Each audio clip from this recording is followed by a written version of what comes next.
Hello guys, I'm Crystal Kyle Ashrakal. In this video, I will discuss the matrix operation using Microsoft Excel.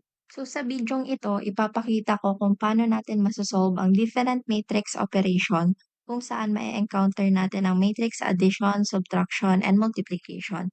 So mag-start muna tayo sa matrix addition and subtraction. Matrix addition and subtraction are operations performed by adding or subtracting corresponding elements of two or more matrices of the same dimension.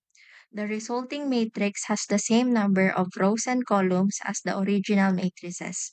If dimensions differ, the operations are undefined. So sinasabi lang naman dito sa matrix addition and subtraction na in order para makasolve tayo nito is dapat yung matrices daw is may same number of rows and columns. Kasi kung hindi, magiging undefined siya. So mag-start na tayo mag-solve ng problem. Mag-open muna na ako ng blank document. So dito babaguhin ko lang muna yung format. Gagawin ko yung column width na 5. So, ang una nating ginagawa kapag magsosolve tayo ng matrix addition, subtraction, and multiplication is dapat input muna natin yung matrix A and B.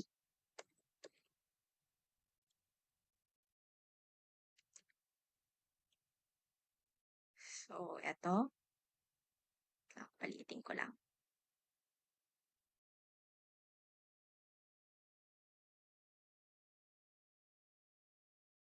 So, ang given matrices natin sa A, input lang natin to at itong matrix B.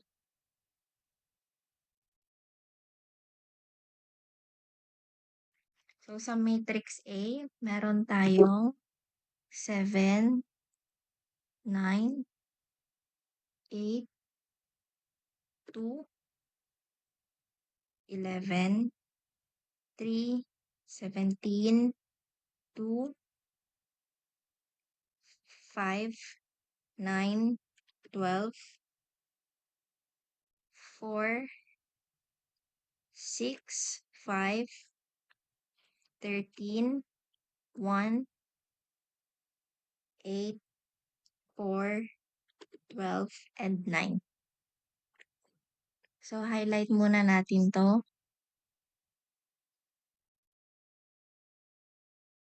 Next naman is yung matrix B.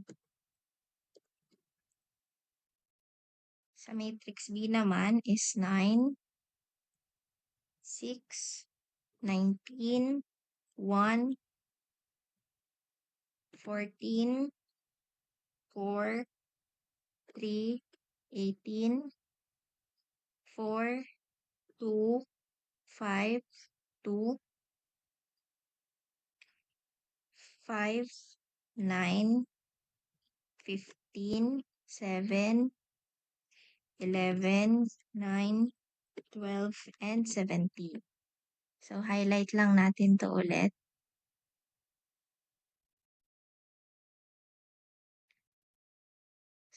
Kung mapapansin nyo po, meron siyang same dimension, meron siyang 4 rows, and 5 columns.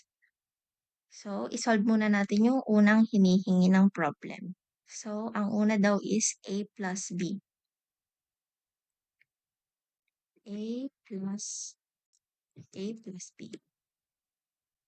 So, para makasolve tayo ng A plus B, lagay muna tayo ng equal. Tapos, highlight lang natin tong matrix A plus matrix B. Then, enter. So, ganun lang po siya kadali. Now, i-check natin. Since before mag-start, sinolve ko na siya using manual. Tingnan natin. Tama ba? So, 16, 15, 27, 3, 20, 27, 25, 9, 11, 17, 6, 8, 28, 14, 11, 19, 13, 24, 26. So, tama ang nakuha natin sa A plus B. Highlight lang natin to ulit.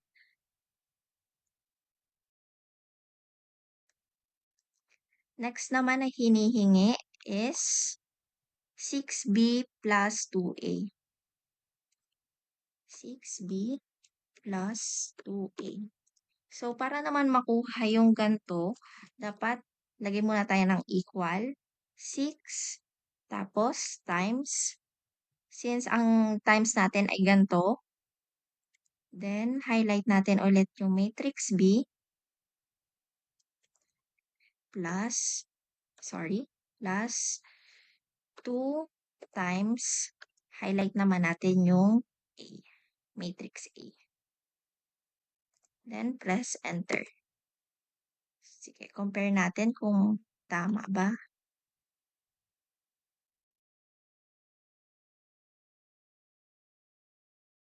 Wait lang. Wait, tusog natin to. Yan.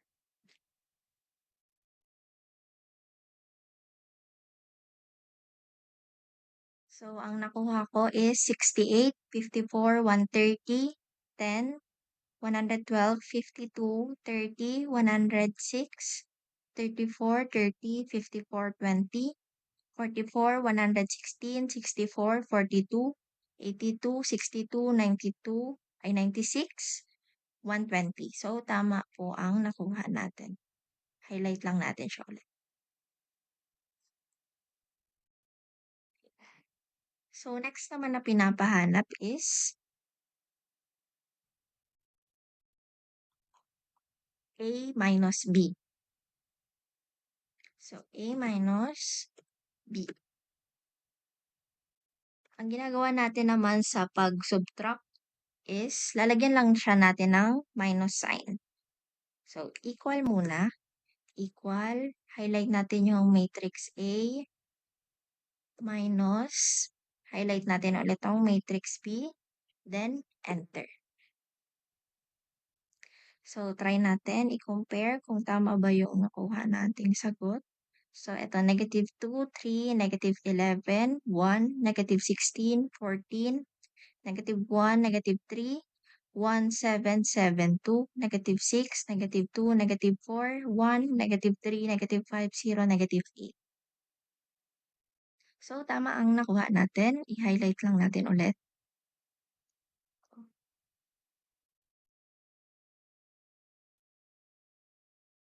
Highlight natin siya. Next naman, nahahanapin natin is 3b minus 4a. 3 matrix B minus 4a. So, para ma-solve natin to, same lang naman siya nung ginawa natin kanina. So, equal 3 times matrix B minus 4 times matrix A. Then, enter. So, try natin i-compare. So, negative 1, negative 18, 25, negative 5, 46, negative 59, 0, negative 2, negative 8, negative 30, negative 33, negative 10, 17, negative 7, 7, negative 9, 1, 11, negative 12, and 15. So, tama ang mga nakuha natin dito sa problem natin. So, ganun lang po kadali kung paano natin hanapin tong sa matrix addition and subtraction. So, palitan muna natin tong name na ito para makapag-proceed na tayo sa matrix multiplication.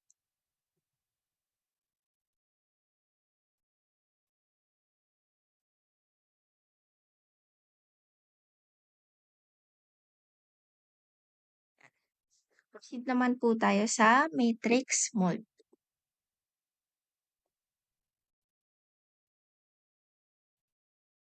So, present ko muna to.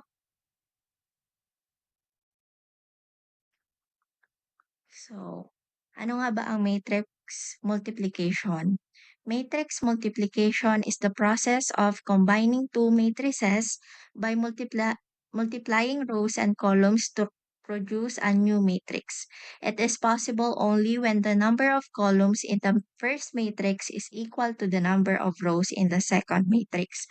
So dito naman sa matrix condition, ay matrix multiplication ay may condition na naman tayo kung paano masosolve natin to.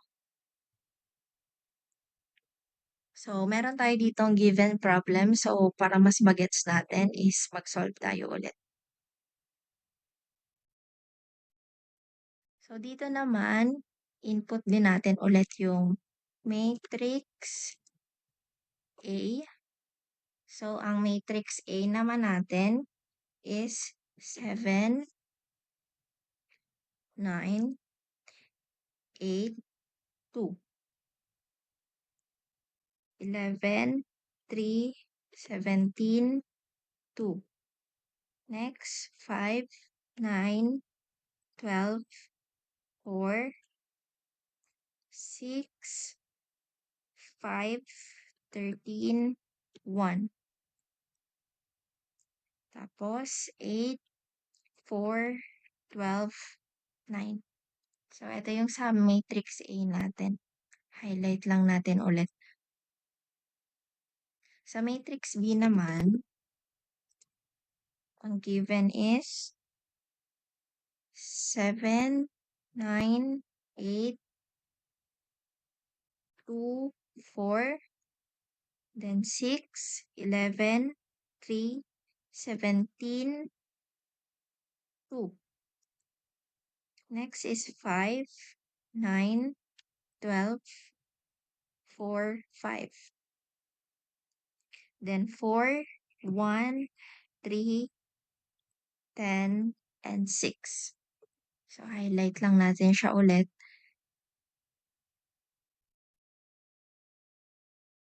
So, ang unang hinihingi sa atin is A times B. So, actually, dito sa matrix multiplication is may key tayo. So, ano nga ba ang key natin dito? So, equal M mult. So, yan yung ginagamit natin. Tapos, ilalagay mo lang dito yung A, tapos yung B. So, yan ang key natin sa matrix multiplication. So, ang una nating hahanapin is A times B. Sorry, A times B. So, para mahanap natin, katulad nung sinabi ko sa inyong key, magagamit natin yon. So, equal M mult. Then, highlight lang natin yung matrix A, then comma, matrix B. Then, press enter. So, ganun lang, kadali. So, i-check naman natin kung tama din yung sagot natin dito. So, dito, 141, 330, 237, 193, 122, 501, 230, 323, 157, 378, 291, 226, 110, 280, 167, 176. So, tama ang nakuha natin. Highlight lang natin siya ulit. Oh, sorry. Highlight lang natin ulit.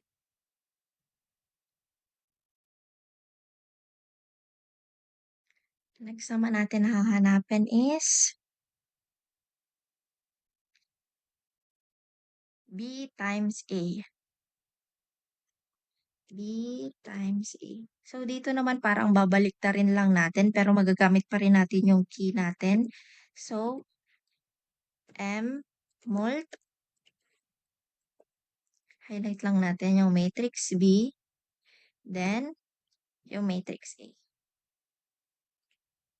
Then, press enter.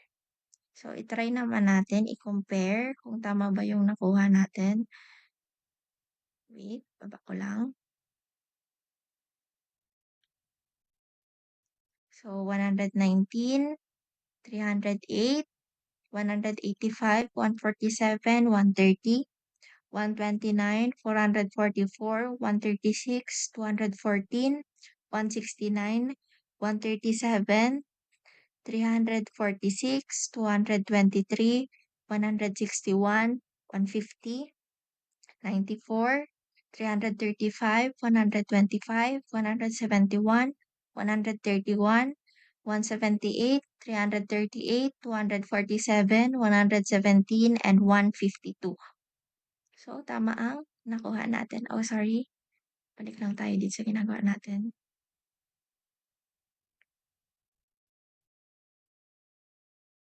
Highlight natin to ulit. Oops. Highlight natin to ulit.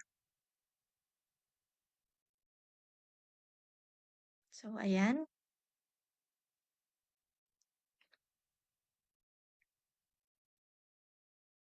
Next naman na hinahanap is itong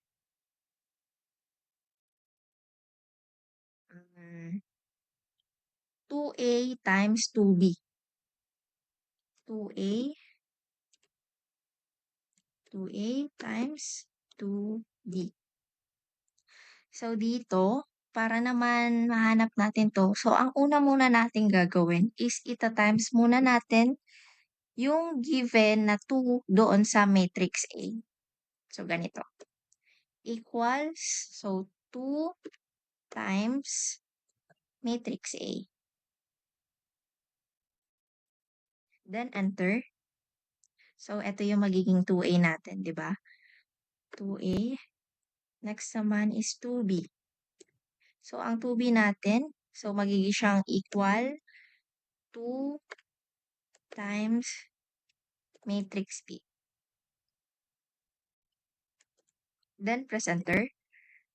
So, yan yung makukuha natin. Highlight lang natin.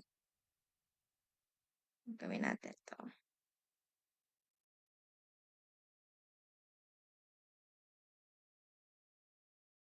Yan. So, para mahanap natin yung 2A times 2B, ang gagawin natin is equal, yun na, doon na natin magagamit yung key natin na mmult. Tapos, highlight natin yung A. Oops. Wait lang. Highlight natin yung A. Sorry. Wait lang. Ulitin natin. Equal mmult. Highlight natin yung A. Then, yung matrix B natin. Then, press enter. So, ito yung makukuha nating sagot. I-try muna natin i-compare.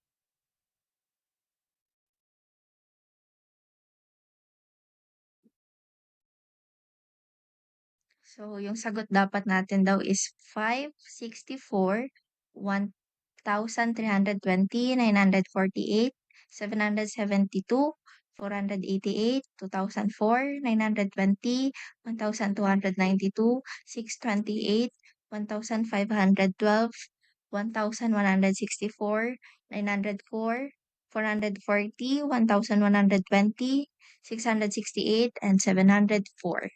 So, tama yung nakuha natin. Highlight lang natin siya ulit.